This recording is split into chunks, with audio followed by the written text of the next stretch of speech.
Sean, I almost said, Mr. Kip Sorensen, welcome to the podcast. And I was like, wait, I'm not talking to Kip today. I'm He's talking way to the better one. looking than I am. I'm talking to as an inside joke, and at the risk of being racist and offending everybody, I'm talking to my Mexican friend, Mr. Sean Villalobos. What's up, That's brother? right. Yeah. You know, it's funny you say that. I actually tell people that, and I've had guys get pissed at me Of thinking I was course, like making fun of them you're not or making that I fun of was them. whatever. I'm like, no, I'm That's your Mexican. culture, bro. So tell me about that real quick. So you have a lot of Mexican heritage in your lineage, in your blood. Tell me about that for a second. Yeah, my great grandparents came to the US from Mexico. And so my grandpa was Mexican 100, both of his parents are Mexican. And so he was, and then my dad is half.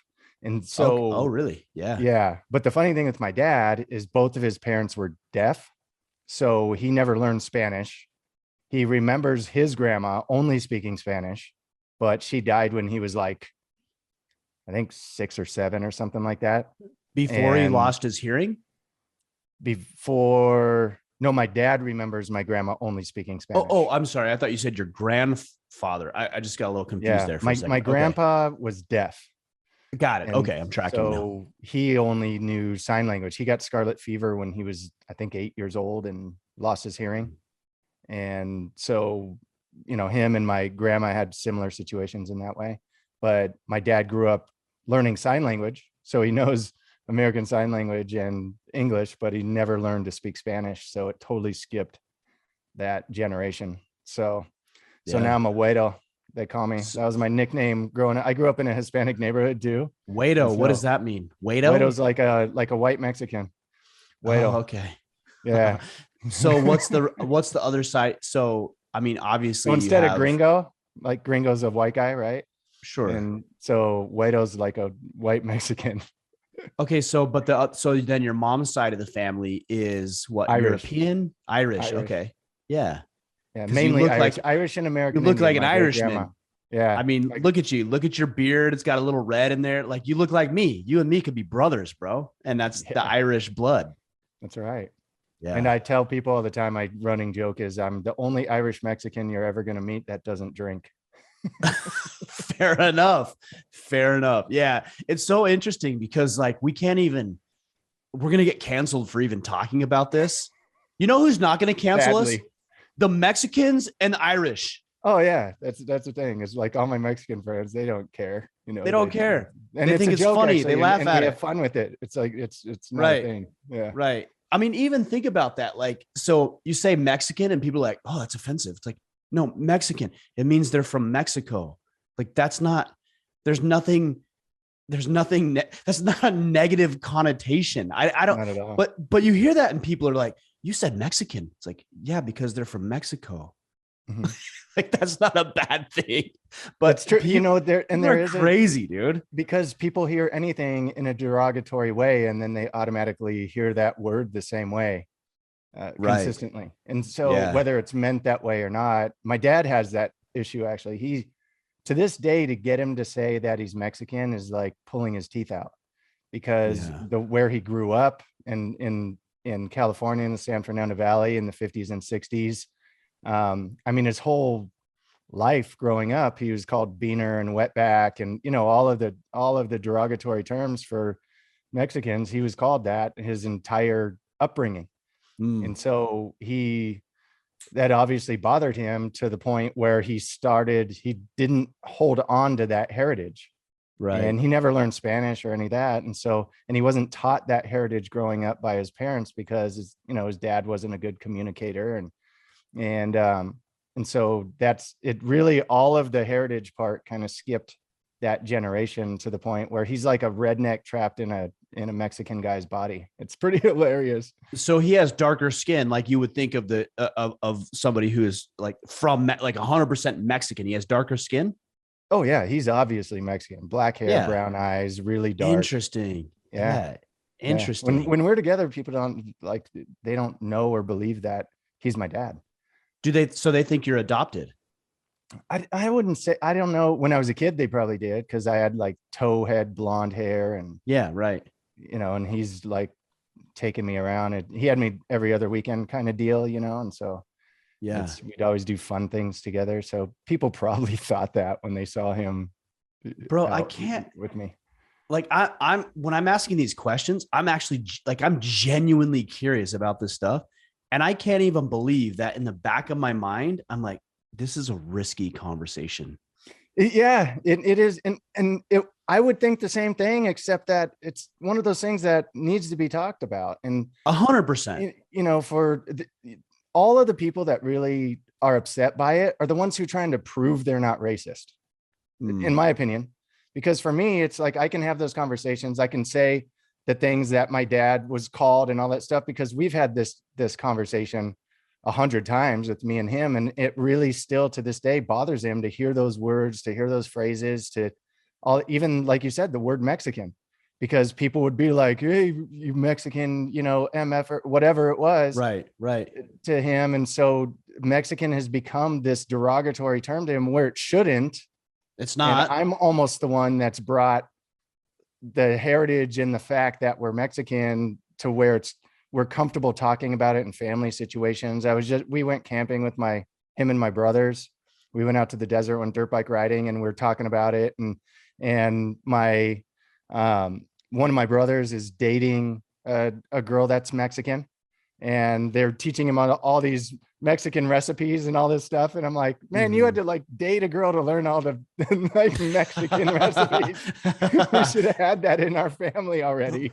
For and sure. we're laughing about it and whatever, but yeah, I think it's all the people that are trying to prove they're not racist that, for us, it doesn't matter. Obviously it's become kind of a joking thing, but simultaneously there's strong points to that heritage. I know where we came from. I had to research it. My dad, if you asked him, he probably wouldn't know what part of Mexico they came from. And it's Aguascalientes is where we came from mostly. And I've done that research and gone back and done some of that. So it's fascinating. And it's also, it's empowering because the sacrifice that people made, what they went through, how they used to live, for generations we've been poor and no one's ever had money. I'm really the first one. My dad is kind of really the first one to break that, because he's done well for himself in the sense that he's he's semi-retired. He's not too worried about money or any of that stuff. That's broken the chain for everyone, because everyone's really been really poor in his family till him. And then I've really broken that chain. So it's an empowering thing if you just embrace it and understand it. It's not enough people are doing it that way. They're looking they're not talking why it's bad. Yeah. Like they're so worried about like, oh, maybe if I ask this question, I might offend somebody. Well, you might actually, but like, so what? If you're genuinely curious, then ask the freaking question. Yeah. I think about it. Like, let's talk about it in the context of just beards or hair color for a minute. Like, can you imagine me looking at a guy who has brown hair, black hair, and I'm like, oh, that guy, like he's inferior because he has a black beard and I have a red beard. Like that's such a stupid thing, but then we do it. We're like, oh, that guy's a little darker. Like he's inferior, or I'm going to think differently of him because he's a little darker skinned than I am. Like what a dumb thing. Or he doesn't have a beard. Or he doesn't. Right. Yeah. But it just sounds so asinine. Like it doesn't even make sense. And what I think about is I think more about the person, is that like that person, whether they're white or black or brown or yellow, or like, and even saying yellow is bad or red is bad, right? Like whatever pigment of color they are, like they're either assholes or they're not. And there's assholes in an infinite spectrum of skin color. And there's amazing people in an infinite spectrum of skin color. But like when I think about the Mexican culture, here's actually what I think about is I think about hard ass workers, super family oriented. Yes. And devout spirituality. Mm-hmm. That's what I think. Like when I hear that you're Mexican. Oh, so you love your family, you believe in God, and you're a hard ass worker. Like that's what and I'm like, I actually want that more of my culture. Yeah. That's my stereotype, right? Yeah. Yeah. Yeah. Interesting, man. Yeah. And what's your cultural background then? White. White. Is it European? I mean, European. It's European, right? it's primarily Irish, French, German, and a little bit of Scottish mixed into it. But Okay. but the because I did the DNA stuff, the predominant is well, when I got it back, it just said you're white. Like that's it. Like it didn't even break it down. It said you're white, don't worry about it. No, it said primarily German from my father's side and a lot of Irish and French from my mother's side. Yeah. And that's Yeah. interesting too, because you look at even the difference between Irish and English is substantially different, because the English came here obviously on ships, and the Irish were brought here, like they came over, but they were not quite slaves, but close to it, and helping build the railroads a second or third class citizen. Absolute lot of discrimination against the Irish. Massive, right? And it's them But and the also, Chinese that built the railroads, and so. But I don't own that. I had a lot of that in my family too. Super broke, poor, building the railroads and struggling that way.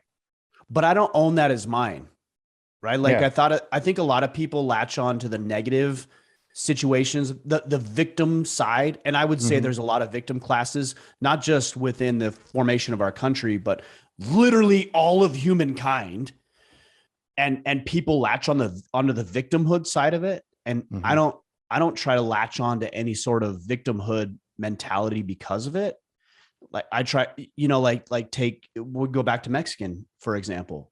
It's like you could portray all these negative connotations and you could latch onto that. Or you could say, no, I think of like the positive side of their culture. And that's as a sovereign man myself, like I'm going to decide what parts of my own story and my ancestor story that I'm going to cling on to, So if you look at, and again, this is taboo. I know it's taboo, but I want to talk about it. But if you look at Black culture, there's a lot to be proud of. Mostly.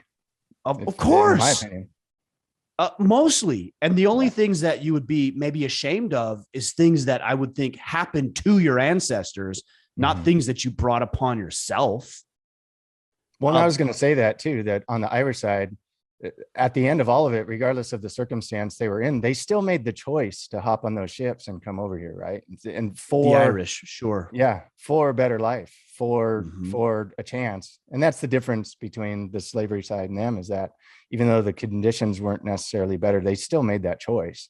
But for me, because they did, I have to be better. I have to make it worth it for them, in my opinion, to take advantage of the things they sacrifice for. Well, what the word I would use, and we actually talked about this weekend at Man Uncaged, is honor, right? Yeah. I would choose to honor their sacrifice. I would choose to honor their commitment in Black culture, for example. And again, it's hard for me to say because obviously that's the furthest thing culturally from where I reside and what I come from and what I've learned and what I've experienced. But I mean, there's a sense of pride that should come from a culture that was enslaved, that fought for and secured their freedom, and then went through the civil rights movement. And then you have this culture today that has every opportunity and every right that any other American has. I feel like the best thing that somebody could do that has that background would be to honor the sacrifice that their ancestors went through with slavery and horrible atrocities that absolutely happened to these people. So honor it and live it and take advantage of that sacrifice that they made. The Jews are a good example of that. My best friend growing up was Yemenite Israeli, and they're, man, culturally, like obviously with Passover and Yom Kippur, there's all these, times that they have every single year that they remember that part of their heritage and overcoming it and embrace it. And that's what makes them stronger, better. It's all of those things that they embrace, like you're saying, they honor it. But it's also culturally deep rooted in them that because they overcame that, they're stronger and better for it. Right. Man, what a powerful way. Yeah. Come out swinging out of the gates for a riff to start. Everybody's going to be pissed. Just like everybody, we just pissed off Black people. We pissed off Mexicans. We pissed off the Irish. Like, we literally just pissed off everybody we possibly could. And now that you're all pissed off, guys, and riled up, here we are, the Order of Man podcast. Glad to have you here with us. Or they can go on ancestry.com and actually learn about what the people before them, their heritage went through, and understand it and be stronger through it. Yeah, for sure. Yeah. All right. Well, okay. I'm really curious, actually, like very curious to see how the feedback goes on this podcast. We'll see. Yeah. But look, this is the last thing I'll say, and then we got to drive on. Is like, these are the conversations that we need to have. Okay. Yes. We need to talk about all the things that everybody's like, man, I can't believe you just said that. No, these are the conversations that need to take place. It's not going to become more comfortable if we don't start trying to have comfortable conversations this way. Exactly. And, somebody might hear something we said and say, well, that was, racist, or he tripped over his words, or he shouldn't have said that. Right. Like, but at least we have the balls to like put ourselves out there. And you might say, Ryan, you should be more sensitive to this thing. Okay. Well, like, tell me, show me, teach me. But like, somebody's got to start somewhere. If we just run away and hide like little children, prepubescent children, like, we're never going to get better and improve, but somebody's got to start. So I think the fact that we're willing to have these discussions is important. All right, man. Well, cool. Yeah, let's get into some questions today. All right. First question is from Ian Roth. He says, I'm 25,000 words into writing a book, and I'm not sure what to do when I'm finished writing all the content. How do you recommend deciding on self-publishing versus a publishing company? Which did you do for your 2 books, and what would you change if you had to do it again? This is a very poignant question because obviously I have the book coming out later this year, and I have one that was self-published, and this one coming out is through traditional publishing. Obviously, Sean, you've got, Jamie's book. They're actually behind you there. So you've got Happy and Strong, you've got Sovereignty. So this was really good that he asked this, and it's good that you're on the podcast. So you can talk about this. So I'll just give a broad overview with self-publishing versus the publishing arena. And you can give me I want to hear yours too, because mine is probably different than yours.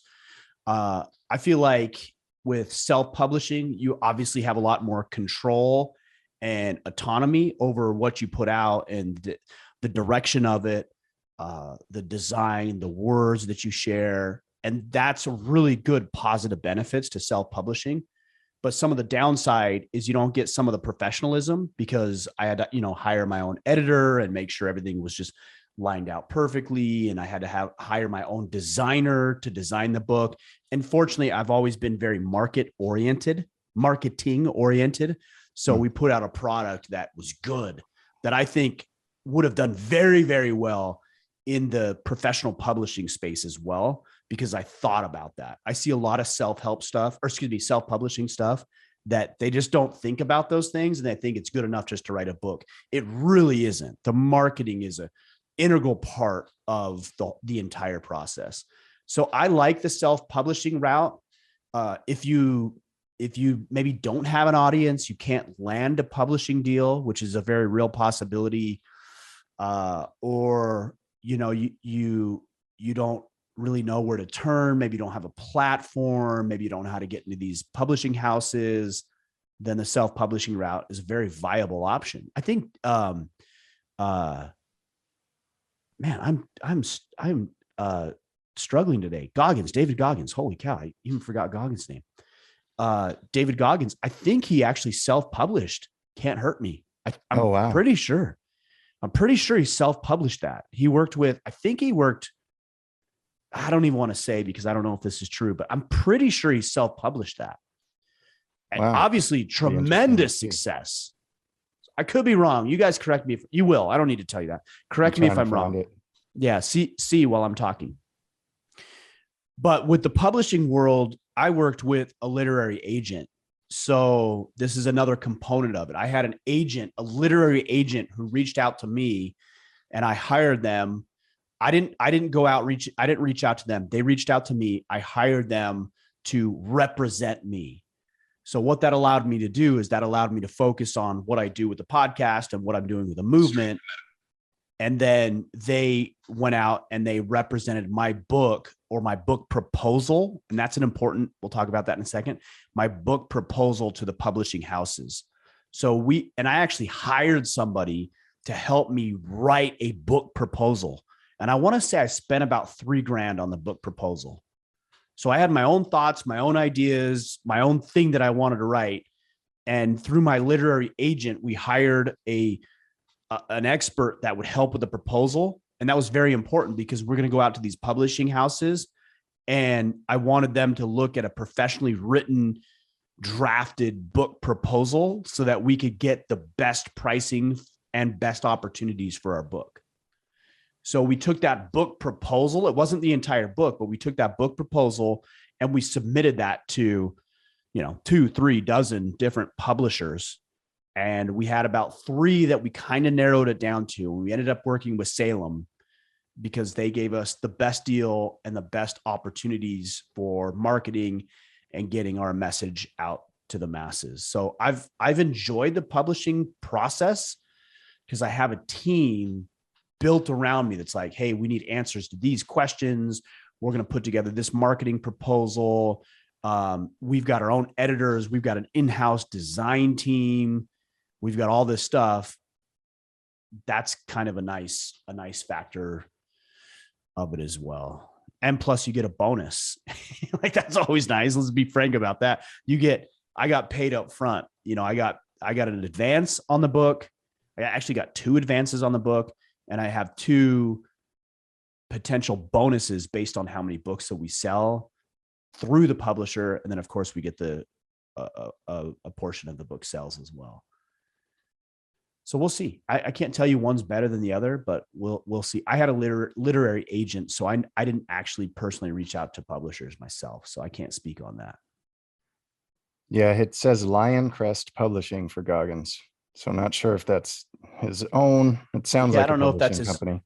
It might be a publishing company. It might be his own, or it might be there's other places like they're quasi publishers where they are like lifestyle entrepreneurs is what you're going to see on our book.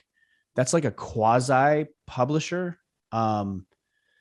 It's not like your traditional publishing house, but they're going to work with you and you're going to hire them. Essentially is what's going to happen. You're going to hire them to work you through editing, design, distribution. That's actually why I brought on lifestyle and Jesse did a phenomenal job, is because I really needed help with the distribution channels. I didn't know how to do that.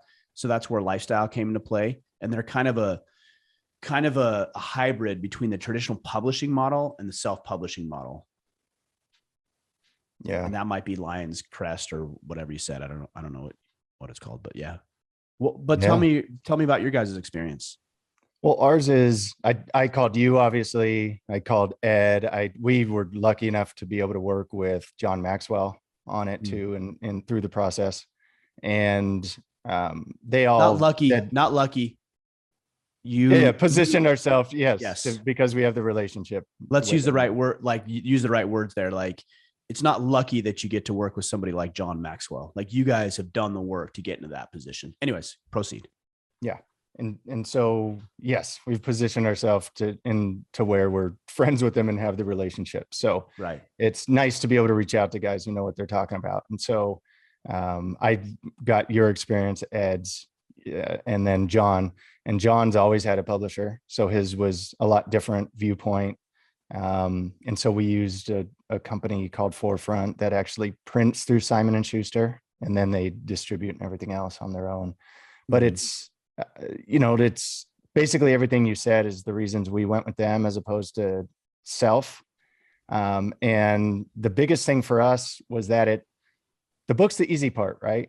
So I do want to throw that out there for him right away, because he's not done with the book yet, but that's actually the easy part, in my opinion. And then the hard part, I disagree with that. We can talk about that. It was easy. Jamie knocked it out in 60 days. And I know you did quickly too. But the reason I also tell people, if it was just the book for us, that would have been easier, because we're tying in a lot of our business, our existing Happy and Strong business to it. And so it's become all these other things. with the marketing, with, you know, there's all kinds of different things that go with it. But from Definitely. a publishing standpoint, the marketing, editing, distribution, you know, and we were unique in that they have all the written copy, and we're in a 3-year contract on that. And we have full control of our ebook and the audiobook. So we are controlling that. We're going to distribute that how we please and have full control on it, that's not normal, but we negotiated that and made that happen because it allows for more on the other business side, like I said. So it's more work self-publishing, especially in distribution. Totally. And I think it's an advantage if you don't have an existing network to go with the publisher, because they're going to help you get into more channels than you probably could on your own. But if you have a decent network in whatever space you're writing the book for that you can distribute through, then it may, because it's way more profitable when you distribute it straight away than going through the publisher. Yeah, and you know that. But in volume, I'll challenge it may not that be. though. Right. So that's the difference. Yeah. So like per book, you might make more, but when you consider your bonuses and you consider distribution outlets and you consider opportunities for even legacy media, traditional media, like per book, maybe. But if I sell 10,000 books self-publishing and I sell 100,000, you know, I'm going to make significantly more on 100,000 making less than 10,000 making a little bit more. Exactly. Yeah. So we had to factor that too. And we were looking for volume. And honestly, we're not even trying to make money on the book. So that's a factor as well. It's what's your end game? Is it going to be serving people in some other way, or are you writing the book to make money on a book? So I don't know what you're doing with your book, if that's to make money or if it's just to spread the message and grow this movement that you're growing. For us, it's not to make money on a book, and we'll make money on it. But the most important intention is to get this message that we're growing for people, that we're using to serve people, to more people. That's the and mine is very similar with my book. My goal is to, well, I have 3 priorities with the book. Priority number 1 is to maybe it's just 2 priorities. I'm just kind of thinking through this, but we'll just say it this way. Priority number 1 is to build up authority, influence, credibility with our existing people, the guys who already tapped into the podcast and tapped into Iron Council and these other events, all these other things that we do. And then people who would have, you know, never been introduced to us before. And then secondary to that is to hit some of these bestseller Wall Street, New York Times list for the same reason, to be able to expand our reach and to reach new men and women who never would have heard of our message otherwise, so that we can better serve them and pick up new clients, increase and improve our influence and credibility with other people. We're going to make money doing it. Sure. Like you said, and that's great. Like, I like to make money. There's nothing wrong with making money. That'll happen. That to me is a byproduct of the other 2 priorities that I have. Yes. Yeah. I agree. I feel like, let me just give just a bit of practical advice here. So you're 25,000 words deep into this. Here's what I would say, just as a general rule of thumb. It's not exclusively true, but as a general rule of thumb, if you already have an audience, then maybe traditional publishing would be a pretty good avenue. If you're trying to get an advance and get some distribution that you may not already have. If you don't have an audience at all, it's going to be really hard at this stage in the game to get yourself a publisher. It really is. And so you might look at the self-publishing route. The biggest thing right now is you're 25,000 words deep into this. You're either halfway through or a third of the way through, really is what you're at. You know, there's a lot of 40, 50,000 word books out there. There's a lot of 60 to 75,000 word books. What did your wife, how many words roughly, give or take? 65, I believe. Yeah. We're right 200 about something pages. Yeah. We're right about there. I think we're at like 62. So you got another, 40,000 words to write. So be thinking about this stuff, but just keep writing. Just keep writing. The nice thing too, if you do it well, and I'm just assuming that's if you do it well, is we already have our team from the publishing company wanting to do spin-off books on 2 of the chapters because they like the premise of those chapters and want to do an entire book on that because they see a need and value in the marketplace for it, and they think they can market it well. And so you'll get that kind of insight that we wouldn't have gotten on our own. Not that she wants to do it right away, but either way, it's, maybe 4 or 5 years down the road, she'll write another spinoff on what they're talking about, but we wouldn't have had that insight on our own. So that stuff's valuable also. One other thing I would say is, so you have book writing, you have publishing deals and all this kind of stuff, but this is one of the most important things. Work on building your audience today. You might be 6 months out, you might be 12 months out. You're not any less than 6 to 9 months out. It's going to be at least that long. So work on building your audience, build your social media profiles, add value, enhance, enrich their lives, capture emails, build the audience now, build up a network. That's really important. Build up a network of people that you can communicate with and connect with. And that way, when you get done with a book and you go through publishing or traditional or self-published, you'll have actually somebody to sell to. It's like, it's that old adage, when a tree falls in the woods, does it make a sound? I mean, we would think, it makes a sound because things make sounds, but if nobody's there to hear it, it doesn't make a sound. Well, it makes a sound still, but nobody heard it, right? It's the same thing with a book. You could have the best message in the world, and if you have nobody there to listen to it, is it really the best message? Or is it just untapped potential? So build up the audience now. That's an integral part of your marketing strategy with the book. All right, we beat this one to death. What's next? All right. Next question is from Gregory Ensley. It says, Ryan, I know that you're injured right now and hope you're recovering well. I'd like to ask a question that I struggle with, and I know you do both of these. How do you balance weight training with your jiu-jitsu? Do you feel as if training one too hard takes away from the other? I'll answer the last question first. No, because I know my priority. My priority is not strength training. My priority is jiu-jitsu. So I do CrossFit, which is largely HIIT workouts, high intensity interval training, which is what jiu-jitsu is. High intensity interval training. 5 minutes, 8 minutes, 10-minute rounds, break. 5 minute, 8 minute, 10-minute round, break. That's high intensity interval training. So my workouts outside of jiu-jitsu are 10 minutes, 15 minutes, 20 minutes, break, right? It's the same. So getting better at jiu-jitsu, flexibility, knowing what muscles I need to utilize is going to help me better with determining what strength training program I need to utilize. And then strength training is built around the priority, which is not strength training. The priority is jiu-jitsu. So it's high intensity interval training when it comes to strength training. Yeah, I am nursing a bit of an injury right now. I actually just went to the orthopedist today, and it looks like I do have a partial pectoral tendon tear or rupture. And so I go in for an MRI on Wednesday or Thursday of this week. If it's 20% or less, probably no surgery. We'll just do some physical therapy and get this thing built up. If it's 50% or more, probably surgery. And if it's in between, it's kind of a gray area that I'll have to discuss with my doc. But here's what I'll say.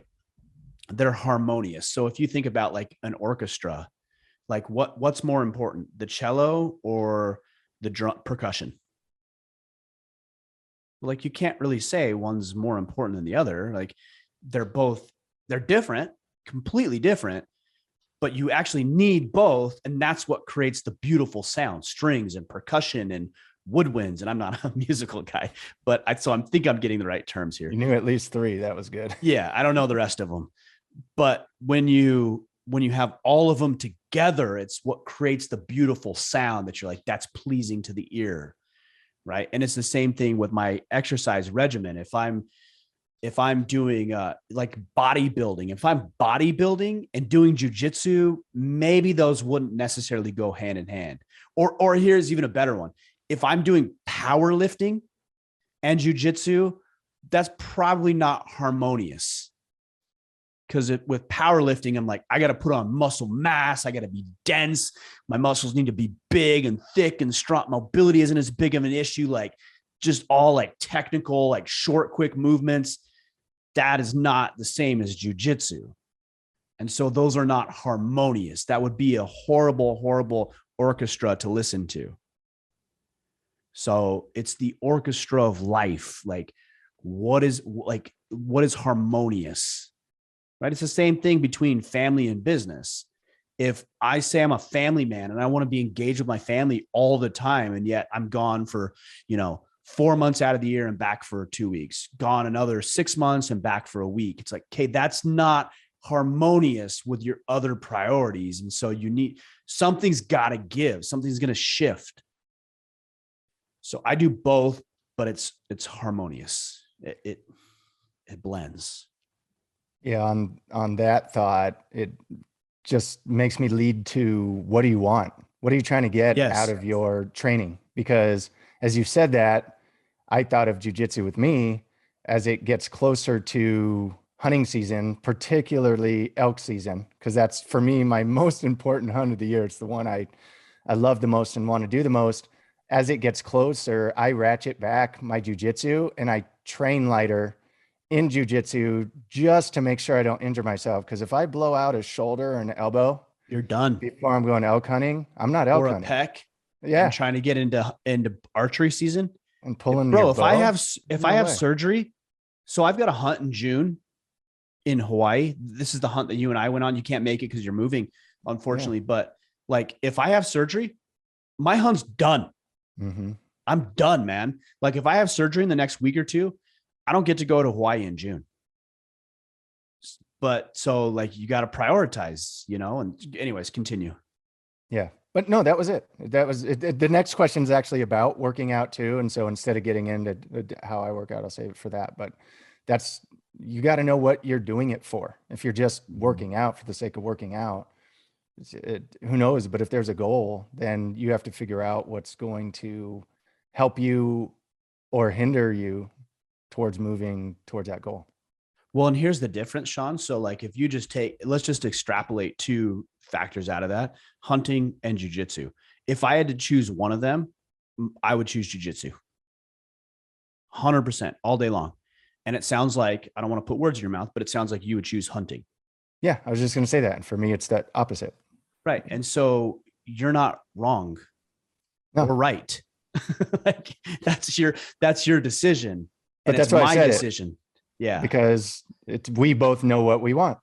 Right. Neither one of us is right, but it's right for us. Yeah.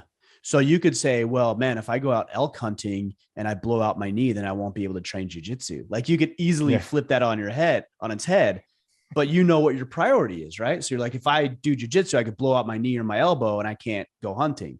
And I think, man, if I go hunting, like I might get myself hurt or malnourished or blow out my knee or hurt myself, and then I can't train jiu-jitsu. Neither one of us are right or wrong. It's just your priority, what you decide. And then you base everything else around that. Yep. And it'll change too, right? And allow it to change. Like allow it to change.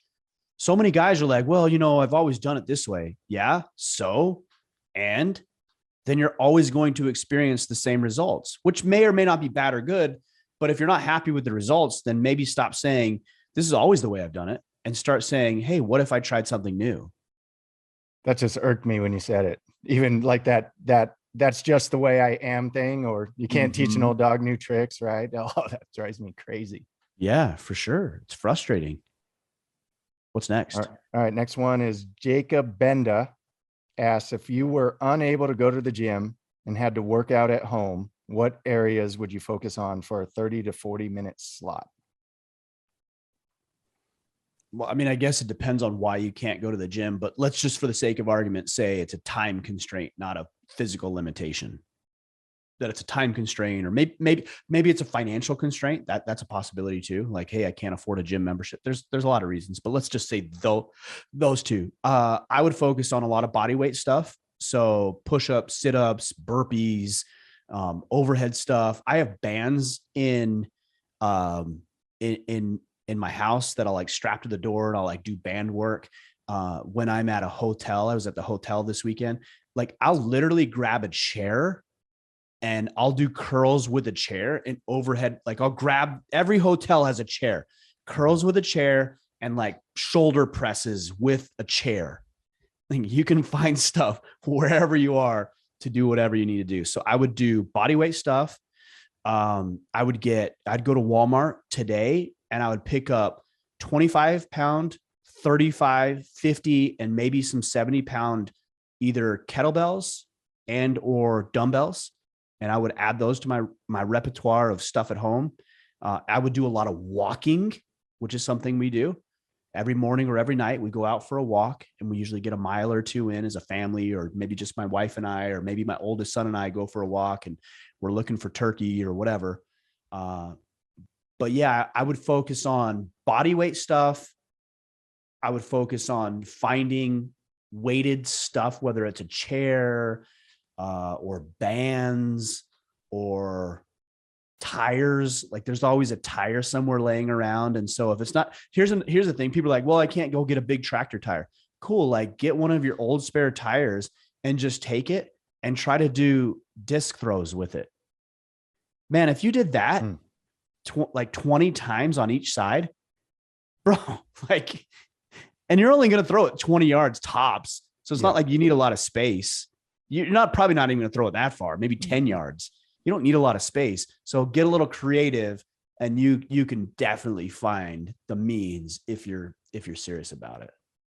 Yeah, I totally agree. Mainly because I haven't been to a gym in probably, who knows, 16, 17 years. Mm-hmm. And I mean, you know me well enough, right? I'm not a huge guy. If we were standing side by side, like at this event we were at, there's all these guys way more muscular looking, ripped, whatever else. But I could tell you get me out in the forest with the bow in my hand and holy smokes, man, I can go. You get I've me seen on a it, mountain somewhere. bro. I've seen it firsthand. You're like a little mountain goat. You're tall. What are you? 6'1", 6'2"? So you're 6'2", so you're tall and you're lean. Like I wouldn't say, oh, that guy is jacked, but I would say he's ripped. Like that guy's lean, he's fit, and he'll run circles around any of you all day long if you get him on any sort of outdoor trek or whatever. But I know even when you're on our Iron Council calls, like half the time I look at you and you've got a backpack on and you're hiking around all of Southern California or whatever the hell you're doing. Yeah, around hunting season. It's going to be I'll ruck Tennessee around soon. Yeah. But like, that's what I see you do. And so clearly, I know this sounds weird. Okay, this is going to sound weird. Okay, no homo on this. But like at the event, like I was like, hey man, it's good to see you. And I like slapped your back and I'm like, oh shit, like Sean's lean and strong. Cause I could feel your back and your traps. I'm like, yeah, man, he like that feels good. You're lean and strong, dude. Mm-hmm. And well, you do that in jiu-jitsu with guys too, right? It's course. Like, I mean, you just, of course. Yeah. Yeah. Right. You can feel it. Like you put your hand on another man or another man grabs you and you're like, oh shit, this guy's strong. But that goes back to what's important to you. My back and especially my middle back and my traps and like and my triceps are my strongest part of my upper body. And then my legs have always been super strong from skating and surfing as a kid. But that is the reason that's the strongest part of my body is because I want that to be the strongest part of my body for the things that I love to do physically, which is surfing, bow hunting, and jiu-jitsu. Jiu-jitsu's, it's not for that. It's just, that's how I landed, but through surfing first initially, and then bow hunting. And so once I got into those two things, that serves me the most for those things. And so that's important to me. And so that's what I tend to focus on. So my strength training is strength training in the sense of the word of it's very lightweight. There's not a lot of heavyweight lifting and definitely not power lifting. I don't even need a full rack of weights. I'm going to get that at the new house because I'll start doing a little more of it. But, I do that with an emphasis on core so that when I'm doing the things that I love to do physically, I can perform my best at those things. And so I don't need massive weights to be able to do it. But like you said, I've got get really creative on things, shoot my bow a ton, walk a ton.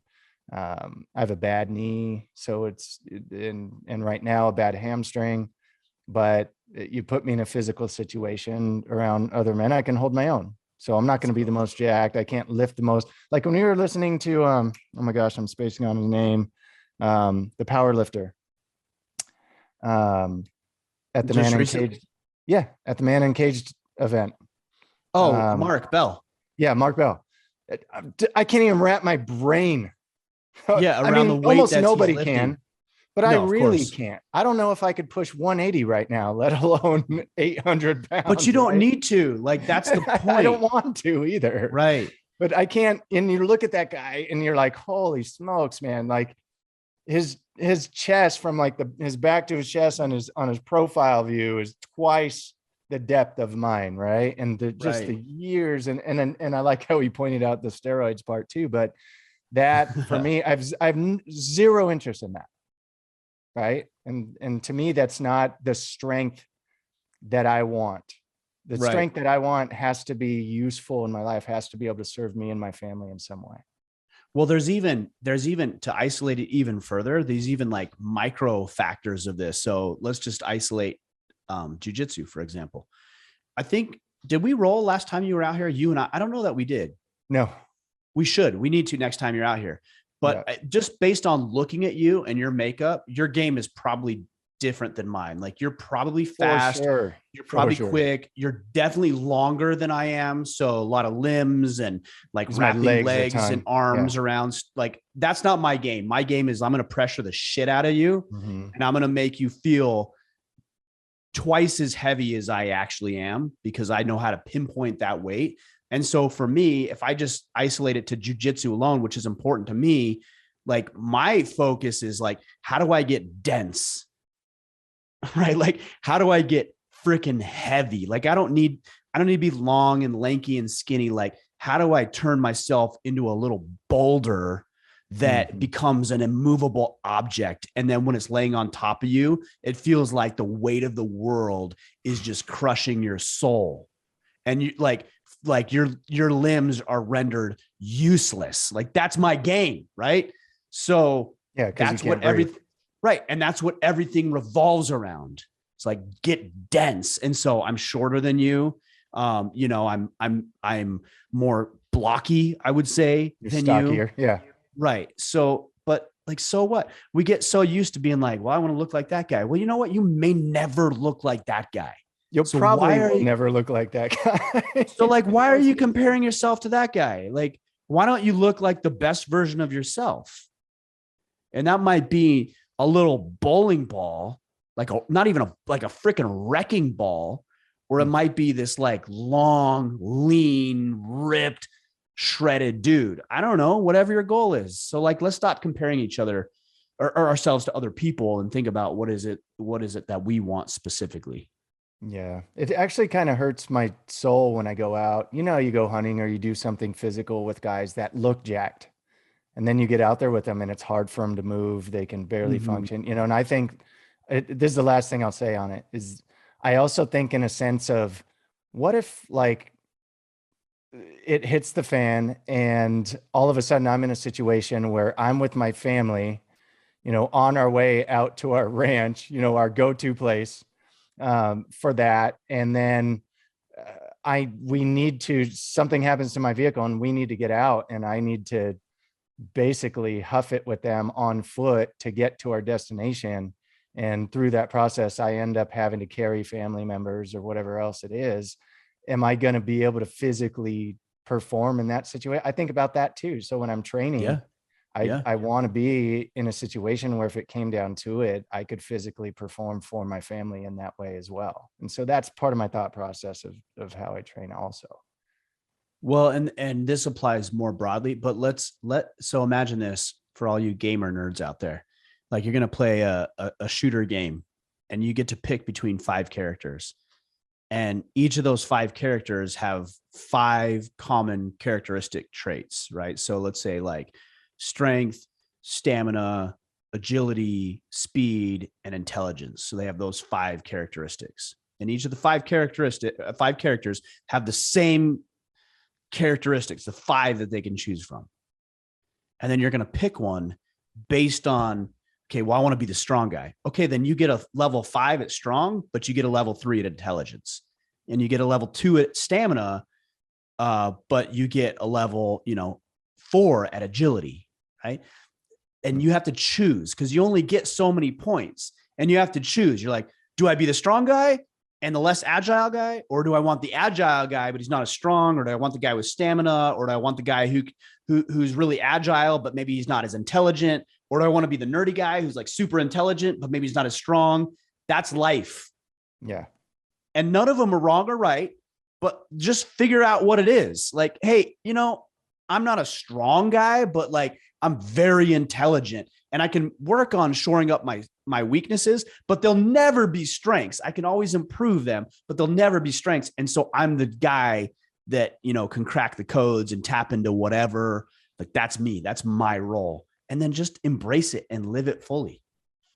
As you say that, did you see the thing that Tim Kennedy posted about that gamer kid that he won like the World War games or something? I saw that the other day. And then he died in the battle. Exactly. Yeah, totally. I did see that. I hate to laugh about that, but it's like, gosh.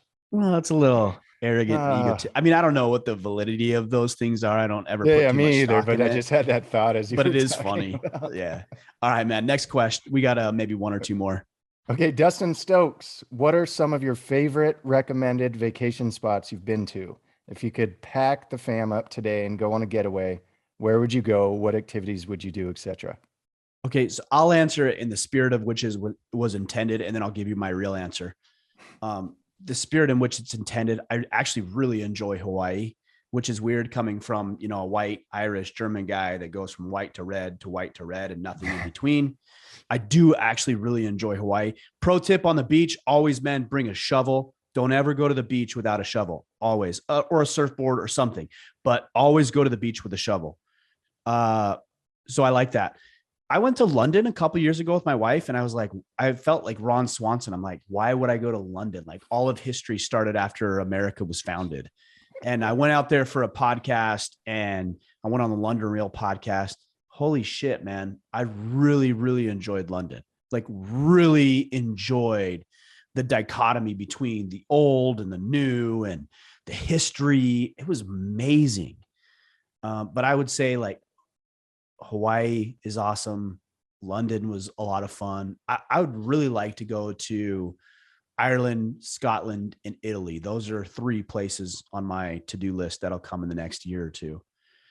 Now, the real answer to the question, and my mom was asking this. I was in California. She lives in California. We were able to go to breakfast yesterday for Mother's Day, and we were talking about travel. And I'm like, I don't really like travel. I don't like being gone. And she was asking about it. I'm like, look, I bought the place that I want to be.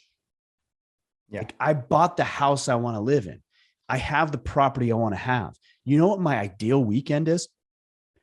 Being here in Maine, doing projects, building garden boxes, painting the barn, cleaning the windows, even shoveling dog shit for my 2 dogs. Like my ideal weekend, I'm living it. I want to be here. I don't need to escape anywhere. I don't need to go to now. These places are fun for vacation. I don't need to escape from my life. I love it. I want to be here. I'm here with my family. I've got the house we've always dreamed of. We've got the property we need. We're building food plots and we're hunting on it and we're doing projects and we're building out the barn and we're having people over and we're going fishing and we're spending the day at the lake. I'm living it. This is it, man. Like, I don't need to go to anywhere. I don't need to go to Hawaii. I'm like, no, just let me be here for the weekend and like cranking out my to-do list and running to Abishans and, getting some hardware for, screws that, popped out on the doors in the house. Like that's it for me. I love that. It's a weird thing maybe, but I'm living what I want to live, and I bought what I wanted to live because this is the life I want to be happy about. That's where you and I totally agree. I'm exactly the same. It's one of my favorite quotes has always been build a life that you don't need a vacation from. And that's, Mm, we've done that same thing. And the place we're moving to in Tennessee is just a continuation of that. We've been living that. Now, in saying that, there's some, man, some beautiful, of magnificent places course, I've of traveled around the course. world that I love. But honestly, I don't like the travel part. I hate getting there. Once I'm there, it's great. And then I've figured out I don't like some places. Like I'm not a fan of Europe personally. No offense if you're in Europe and you like going to those places, just not a fan. I'm more of a tropical guy. Fiji's my favorite place. There's a place called Tavarua in Fiji. If you could get your family there, you will love it. I've never met a single person that they didn't just love their time there. Especially if you have a family. It's built more for surfers, but you could go there, not be a surfer, and you will have the time of your life. The people are fantastic. It's amazing. Mm. And, and then it also comes down to, I like creating experiences for our family. We actually, if we spend a lot of money, if I only had a minute amount of money and I was limited by what I could do with that money, and I had to choose between buying nice things and having experiences with my family, I'd spend all that money in experiences. So I drive a beater pickup, but travel all over. And the reason I do it is because I want to help my kids find their passions, find out what they enjoy. And so we tend to do very different things where we'll vacation at a dude ranch. We'll vacation on an island in the middle of the ocean in Fiji. Hawaii, we always do, because I agree with you. I would actually thought it was weird if you didn't like Hawaii, because I've never met anybody who doesn't. Of course. I know people who go to Hawaii for a vacation after their vacation to like, just to kind of, it's a place, there's nothing like it, right? Hawaii's awesome. But yeah, camp, just the more experiences, the better. And I think if that's your intention, you can't go wrong. 100%. All right. One more.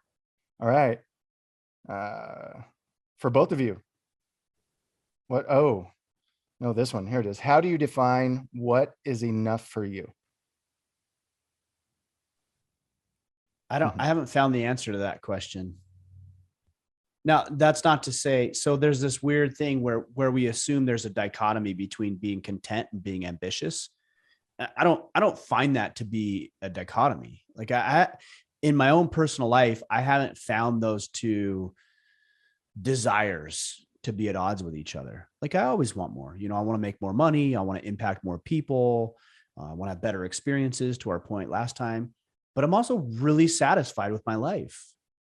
Like we've created a life that I'm really proud of, that I'm really excited each day to wake up and be part of and be engaged with my children and be engaged with you and Kip and other people. Like I'm really excited about that. And so I don't think I think that's a false dichotomy that society has set up, or maybe it's a limiting belief where it's like, you either have to like be completely ambitious and go after all these things or be satisfied. Why can't you be both? Like I'm happy. Like I like life.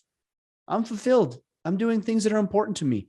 And also I want more of it. Like I want to be more influential. I want to reach more people. I want to make more money. I want to go to the place in Fiji. I've never been there. I'm like, I wrote it down right here. I'm like, I never been to that place.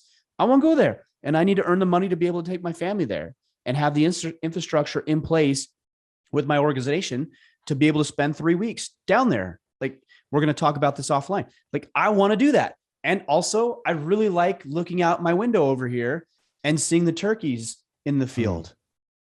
Like I like it, but why are they at odds with each other? So here's what I would say from a practical level is 2 things. Practice vision. So I'm thinking about Fiji and what that might look like and the people we interact with and traveling down there and the things that we would engage in. I was in Mexico at the end of last year and like doing the zip line and spending time with good people and having fun together as friends. So I'm visualizing that. That's one practical exercise. I do that every single day. And the other thing I do every single day is practice gratitude. Yeah. Man, I'm really grateful that, Sean, you and I can talk today. I'm really grateful that we have the technology to do it.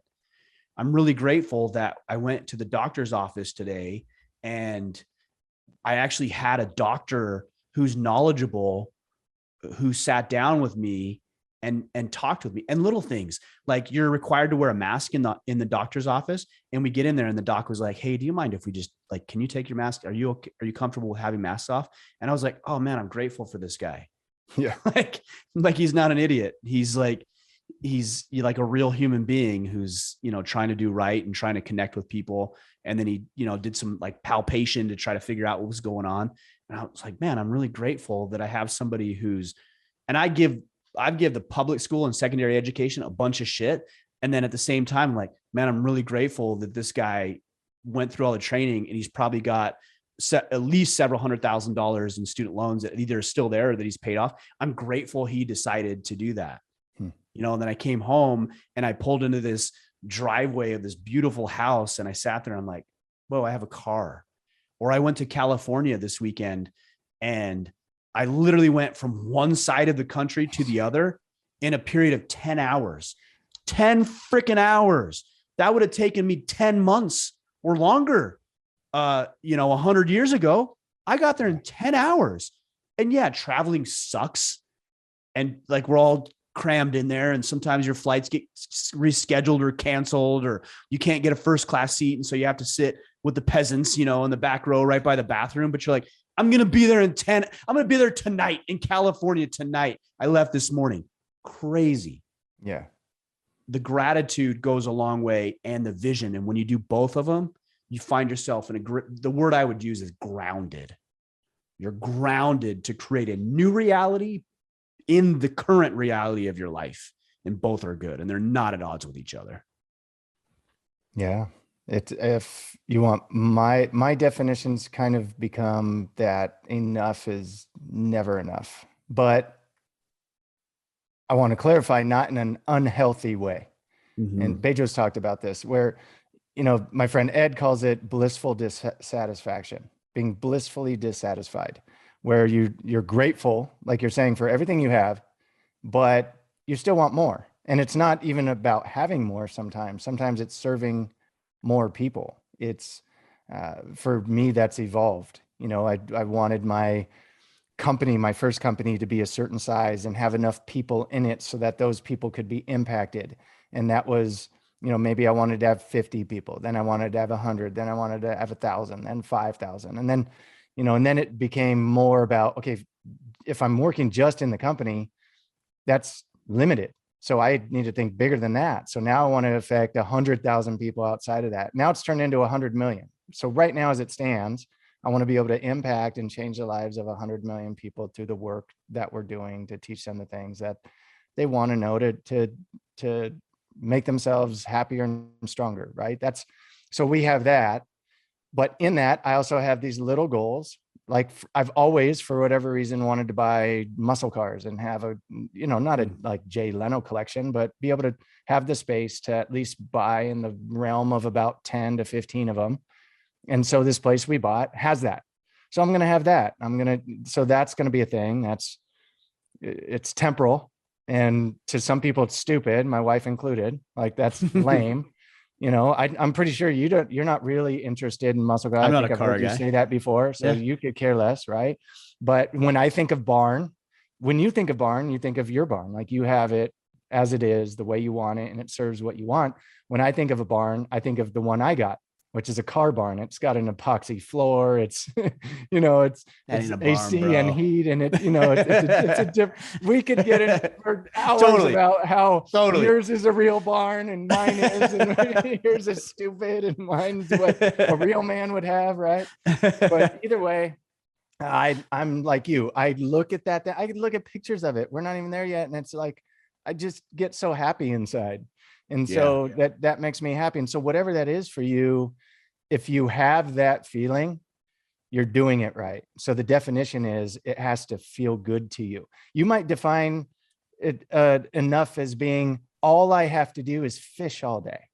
Mm-hmm. And that's it. So you just, every day you get to jump in your truck, pull your bass boat to some lake, drop a line in for 8 hours that day and catch your dinner and, go back home, eat your tuna sandwich in the boat or whatever. And if that's what makes you blissful, then you're doing it right. That would drive me out of my mind because I wouldn't feel like I'm making an impact or serving people or, like that's important to me. But man, if that's what you want, then that Live should it be up. your definition. Yeah. It's got to make Yeah. you feel good. I think at the end of the day, no matter what your job is, your work or whatever else, and sometimes it doesn't mean you got to feel good all the time because it might suck to get to that feel good point. And there might be, actually, I shouldn't say there might be, there's going to be a necessary suck to get to that point, but you have to know what that point is to make it worth it. Yeah. When you said feel good, I know because I know you well enough that I know ours is very similar when you say that. I think a lot of people might interpret that as like, oh, it's blissful, right? And it isn't. Like it's never blissful. And I actually wrote it down here right before you said it, is just because it feels good doesn't mean that it's free from conflict. Yeah. Like feel good to me is like is actually the presence of conflict and then getting good enough to overcome it. Or I've had some interpersonal frictions with some friends of mine. And to me, it's like, man, this sucks that I'm going through this right now, where like some areas that I feel like I screwed up in. And it sucks that I messed up. And I don't want to do that, but also it feels good that I can learn to be humble enough to apologize when I've messed up, or to try to rebuild a relationship that I may have jeopardized in some way. You know what I'm saying? Like yes, that's conflict.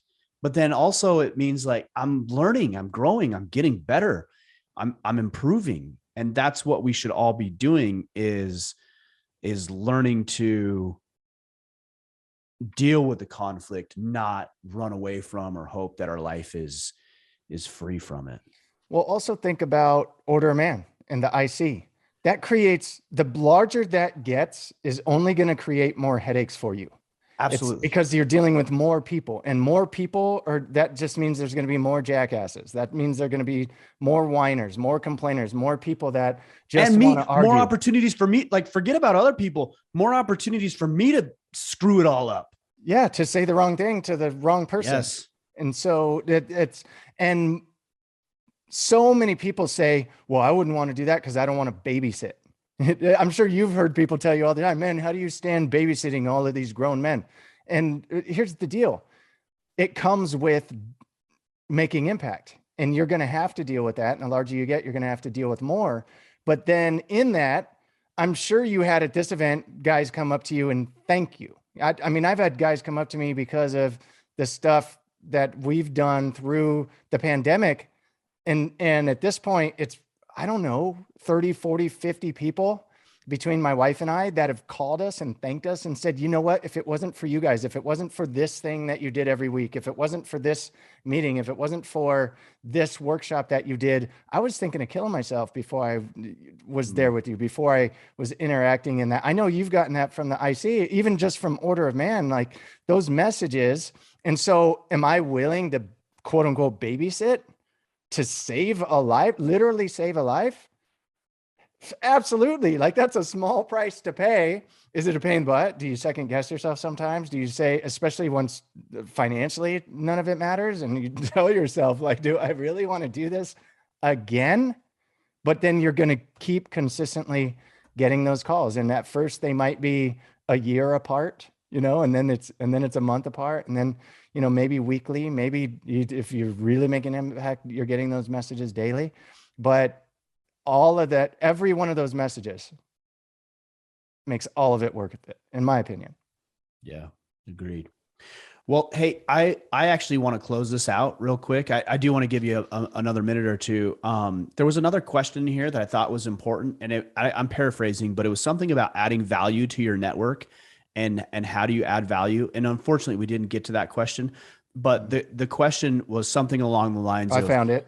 What can you just read it real quick? I want to give just a real world experience and an idea of how you could do this. Go ahead and read that question. Yes, from Drew Sains. What are a few ways you've been able to add value to other professionals that has allowed you to open up access to their network? It's a great question. It is a good question. And let me tell you to stop worrying so much about accessing their network and just worry more about them. And the access to the network will come. It's a lot like this is going to sound weird, okay? But let me explain. When you're like, how do I get laid more often? Like, how do I, access that more often? You actually care about the woman, and then those things take place, right? Like, that's the inevitable outcome of the work. So let's not keep score. Let's not worry so much about, hey, how do I get access to their network, and just really try to serve people. So I do want to hit this next week when we do the AMA with Kip when he comes back. But here's a real world example. So, and I hope it doesn't come across to you, Sean, as gaming this at all, or like manipulating this question. But I thought about this, like, what is a good example of this? Here's a great example. I know your wife has a book that's coming out, and I would like you to talk about that in a second. But if you want to know how a real world example is to add value into people's life, figure out what's important to them in the moment and give them an opportunity to move the needle towards what's important. And I know obviously your wife's important. I know the book's important to both of you and your family and to the people that are going to read it. And so here's a real world example of how to add value is me giving you an opportunity on my platform, right? What we've created to share something that will serve you without any expectation in return. Like, I don't need anything. I'm not asking you to introduce me to anybody. I'm not asking for any of that. Here's an interesting thing that came of this. I reached out to Ed a couple of weeks ago. I don't think you know this story. I reached out to Ed Milet. He's a friend of yours, very close friend of yours. And I reached out to Ed. This was probably about a month ago now that I think of it. And I said, hey, I'd love to have you back on the podcast. He sent me a very kind message. He said, I really appreciate the relationship that you and Sean have. He's been such a good friend to me, and he has been an instrumental partner in what we're doing. And I really appreciate the fact that you guys are friends and that you've treated him well and that you've welcomed and embraced him into what you're doing. You don't know that because I never shared that with you, and I don't think Ed would have either. But I wanted to share that with you because this is the natural and inevitable result of caring about other people. I'm not gaming it. I'm not manipulating it. I'm not doing something in hopes of something in return. I care about you. I care about Ed. I care about your wife. I care about your family. And so we serve, and then just that's it. And good things will always come of it. They always will. Inevitably, they will. And you don't even have to keep score. That's the beautiful thing. So I'm going to answer that more in depth with some more examples, but this is a great example. And I want to give you a couple of minutes to talk about what your wife and you have going on with the book real quick. I will. But before I talk about the book, also in you saying that, it's interesting that you brought this up because I actually thought about it in my drive back from dropping off my son. I carried around a bunch of books in a backpack with me at this event and gave them out to some guys as I was having conversations. And it was in basically just to obviously get the word out. But I'm also thinking like, wow, I'd really hope that they read this and that it serves them in some way. But then I also thought I've gone to a bunch of events with backpacks full of yearbooks too and given them out. Like I've bought a couple hundred books and I've given out probably around 150, right? And so I got about 50 more to give out, and I'll continue to do that because I want to serve those men in their lives. And, because I want your family. And I take about it that you care about me. Like, that's how I look at, like, I'm like, oh, he's not trying to get anything. Like I believe I'm like, no, Sean cares about me. He cares about the mission. He cares about what we're doing. Like, that's how I read it. It's not, I've never, and I'm not saying this to like brag on myself. I just want people to understand this is how it works. I've never asked you for a discount. I've never asked you for a free hat. I've bought, I made a joke the other day. You showed the pallets of like the boxes, right? And I'm like, that's just for my hat orders. Right? That's right. Every time I see a hat I buy it, but I don't call you and tell you, hey bro, I'm getting this hat. Can I get a discount? I don't even, I think there's a way I can get it. I don't try. You know why? Because I want my buddies to be profitable. I want them to succeed in what they're doing. I want I want them to be in the black, not in the red. I want them to do well. And in that pursuit, everybody wins. And so it's not, and that's the way we've been doing it. I'll tell you, when our business grew the most for us is when we stopped caring about the money. And then holy smokes, we became financially independent. And that's so hard for most people to do. It's hard when you need the money. When you need it, it's really hard. That's the hard part. It's really hard for people when they start doing pretty well. I define pretty well as like you kind of break into six figures where pretty good kills great. It's like the book Good to Great by Jim Collins. And that's a whole other conversation, but thank you. And the book is Happy and Strong. It's my wife. Like I said, she's unreal. And this will serve, because she's a woman, she's going to move a lot in the women's space, but most men should read it too, because she's so phenomenal at planning systems, putting things together, structuring your life where you're not going to miss the important parts if you do it right. And so there's a lot of tangible tools for that in here. And there's the book, Happy and Strong, Jamie Villalobos, right? And so you can get that at happyandstrong.com, anywhere books sell books, Amazon, all the places. And right now it's number one already in pre-sale. It launches May 17th. It's number one in pre-sale already in the work-life balance category. And it's jumping fast in the leadership category, the self-development category. It's funny when you said Goggins, and I looked up his stuff on Amazon. It showed his number where he was in self-development. We've passed him in our pre-sale. I'm like, hey, that's dang. That's awesome. Pretty good. Really good. You're not, but he's not like way up there right now. Right. And I know he's been up there and before, but again, I appreciate you doing this. Obviously not my intent. I like it, but it will serve people, and it will especially serve men, even though it's written by a woman. It will serve.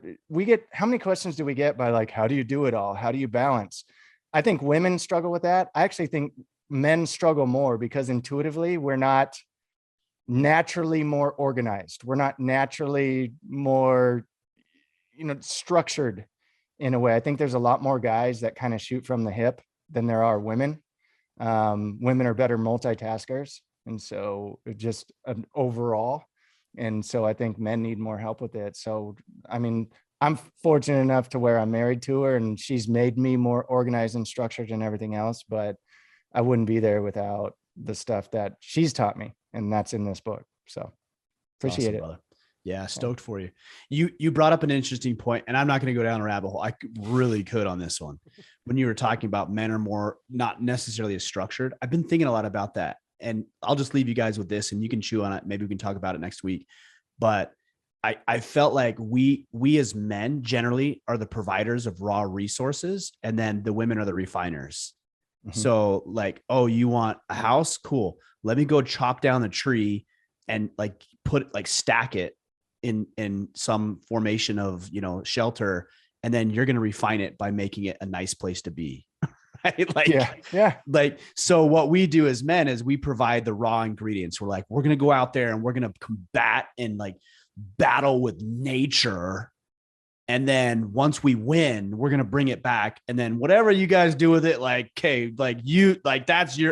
just battled and I'm tired and I'm exhausted and I'm hurt. And so here it is. I won this for you. Now, you make it nice and pretty and comfortable. That's how it feels like the dynamic between men and women. I provide the raw resources and you refine it and make it beautiful and lovely. And that's a pretty good synergy. So those are some of my thoughts on that. We could riff on that all day long. Oh yeah. Yeah. Yeah. All right, Sean. Well, I appreciate you, brother. Good luck with the book, Happy and Strong. Guys, great questions today. Those come from our questions inside of the Iron Council. It's May 9th as of the recording of this. I think it'll be May 11th by the time it releases. In about a month, 30 days, we're going to be opening up the Iron Council again. This is our exclusive brotherhood. The best way to know when we open that back up is to go to orderofman.com/battle ready. That's going to take you through a series of 17 emails over 30 days to ramp up your life. And whether you decide to join the Iron Council at the end of that 30 days in the middle of June or not, you're still going to be better. Or you might decide, hey, I'm ready for the next step in the Iron Council. So you can go to orderofman.com/battle ready, or you can just go to orderofman.com and sign up for our emails. And I'll be sure to shoot you an email a couple of days before we open up so you can get your asses ready and get in the game. All right, Sean. Appreciate you, brother. Appreciate you guys. Go ahead. Is your next event you're doing the Squire program? You want to mention Squire program? Yeah, it's in about 2 weeks. I think we have maybe a spot or two left. I had a buddy call me that actually was at this Man Uncaged event. He's like, hey, I want to bring my son out here. So he's going to secure that spot. So I might have one, maybe two spots. It's a 1-day event here on my property in Maine. So if you're in New England area or anywhere, if you can get here May 28th, it'll be me, my son, and of course, Bedros Keuilian, his team. Incredible event. You can go to squireprogram.com/Ryan. Appreciate you bringing that up. All right, guys. All right. We'll be back on Friday. Until then, go out there, take action, and become the man you are meant to be.